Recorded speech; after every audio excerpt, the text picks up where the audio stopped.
O Barcelona pode desfalcar a defesa do Sporting para a próxima temporada. Isto de acordo com o Mundo Deportivo e o Hard Tackle, adiantam que Pedro Porro, que fora associado ao Real e Atlético de Madrid, está também no lote de jogadores seguidos pelo Barcelona. As publicações deixam claro, porém, que Azpilicueta, do Chelsea, e Nahuel Molina, da Udinese, são os alvos preferenciais. Porro estaria, tal como Dodô, do Shakhtar Donetsk, como alternativa.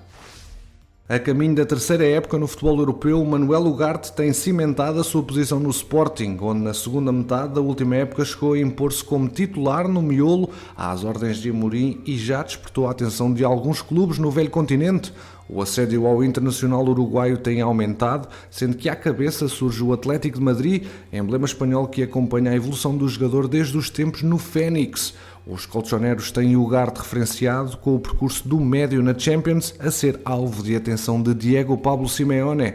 De resto, o médio leonino já foi tema de conversa entre El Cholo e Óscar Ortega, o preparador físico do Atleti e da seleção uruguaia. A cobiça reflete-se também na cotação de Ugarte, que no espaço de um ano viu o seu valor de mercado aumentar em 10 milhões de euros, dos 5 para os 15 milhões.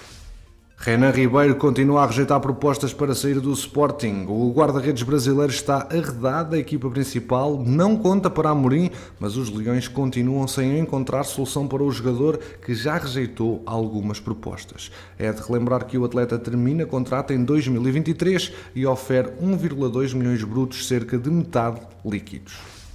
É em Inglaterra que se encontram sediados os clubes mais interessados em Zaidu, que ontem terá aguçado ainda mais o apetite dos pretendentes ao contribuir com uma assistência para a histórica vitória por 10-0 da Nigéria em São Tomé e Príncipe.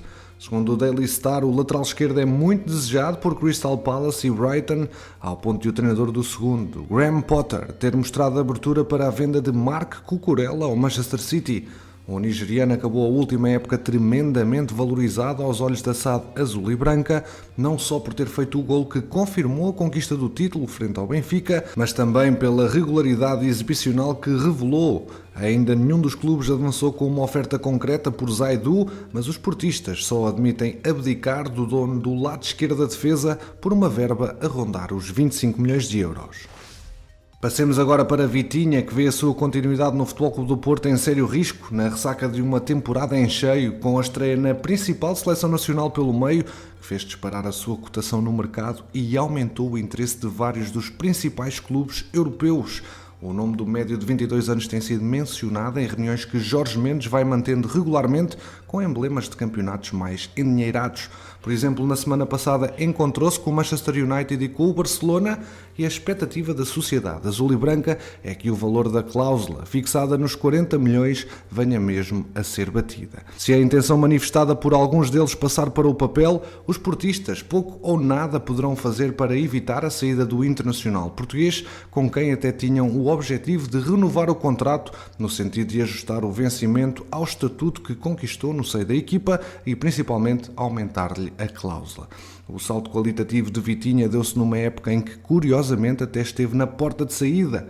O Wolverhampton havia assumido um compromisso de acionar a opção de compra prevista no contrato de empréstimo do médio até ao fim de 2021, mas a pandemia trocou a volta aos ingleses, que viram recusada a tentativa de o contratarem a título definitivo, com um desconto de 8 milhões em relação aos 20 acordados inicialmente. Vitinha começou devagar a ganhar espaço nas opções de Sérgio Conceição e a reboque chegou a chamada à seleção nacional, que atirou a sua cotação para um novo nível. O portal Transfermarkt avalia-o em 30 milhões de euros, mas só mesmo os 40 milhões convencerão o Futebol Clube do Porto a abdicar de uma das suas principais joias da coroa portista. Esta é a semana decisiva para Ricardo Horta, que entrou de férias depois de ter representado a seleção nacional na Liga das Nações. Ele, que é a aposta forte do Benfica para a próxima temporada, o extremo é considerado prioritário para Rui Costa e também Roger Schmidt, que pretendem incluir Horta logo no arranque dos trabalhos da pré-época, mas o Braga continua com complicações e também promete que assim continue. É que António Salvador, presidente dos Minhotos, não desarma e só admite negociar o passe do jogador pela cláusula, os tais 20 milhões, enquanto os encarnados não estão dispostos a ultrapassar os 12, mas também querem a cedência de 2 jogadores, e aí que entram os nomes de Diogo Gonçalves e Gil Dias.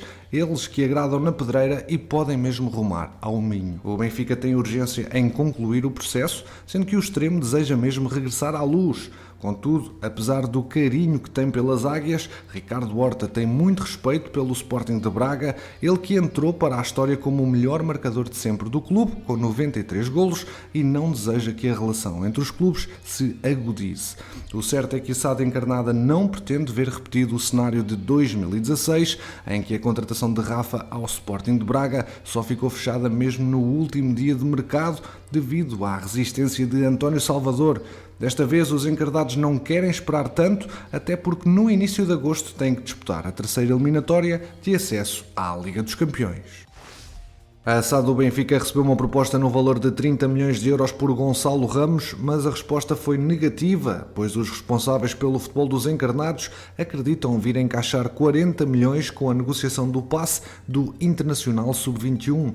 Aos 20 anos, o avançado que fez a melhor época da carreira e também despertou a atenção de vários clubes europeus, logo, por exemplo, em outubro, ainda com o JJ no comando técnico das Águias, foi observado atentamente por responsáveis do Bayern, que há muito tem o nome do português apontado no bloco de potenciais reforços.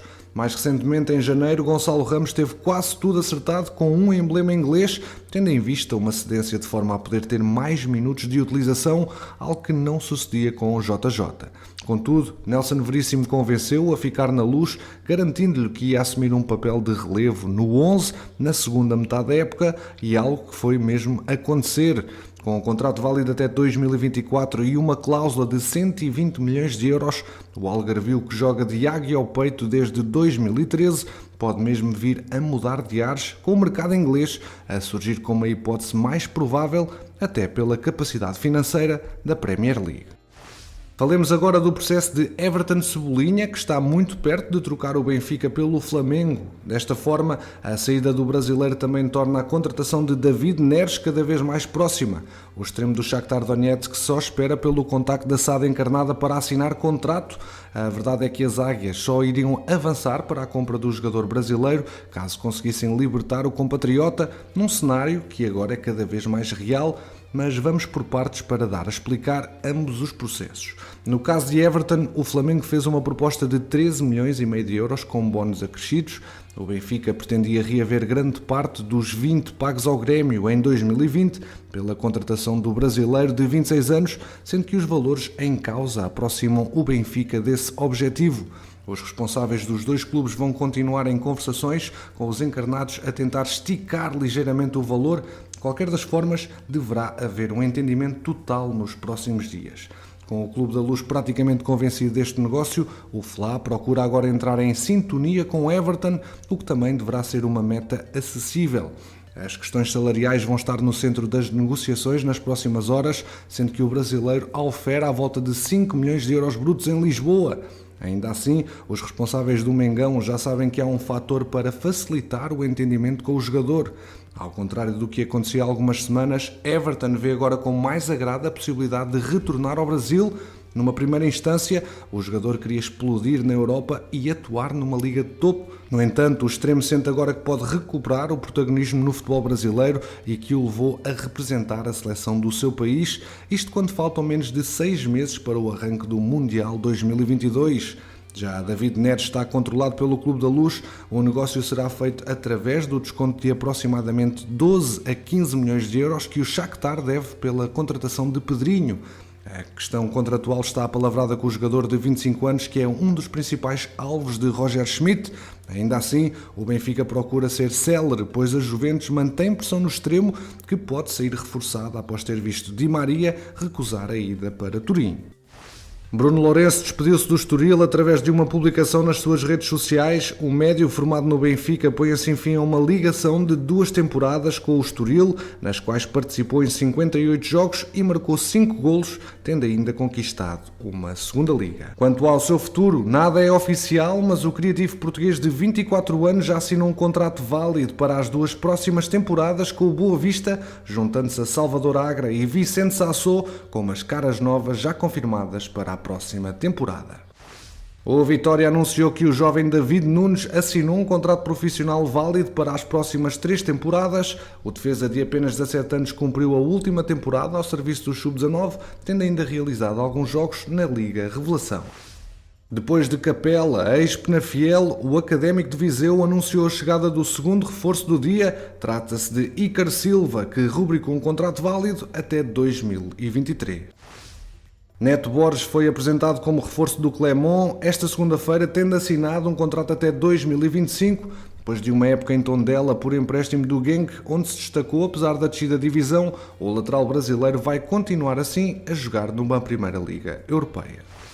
Talocha é reforço do Farense. O lateral esquerdo chega proveniente do Gil Vicente, onde jogou durante as 2 últimas épocas. No total foram 67 jogos ao serviço dos barcelenses, tendo participado na sua caminhada histórica até à Europa. E fechamos com a notícia de que o maestro André Horta renovou até 2027 com o Braga. Assim, o médio-centro vai avançar para a 5ª época a defender a camisola dos guerreiros, tarefa que tem partilhado com o seu irmão Ricardo Horta. Apesar de ainda não se ter afirmado como um titular indiscutível, o número 10 dos minhotos é uma das peças importantes da equipa. No total já realizou 146 partidas, pincelados com 7 golos.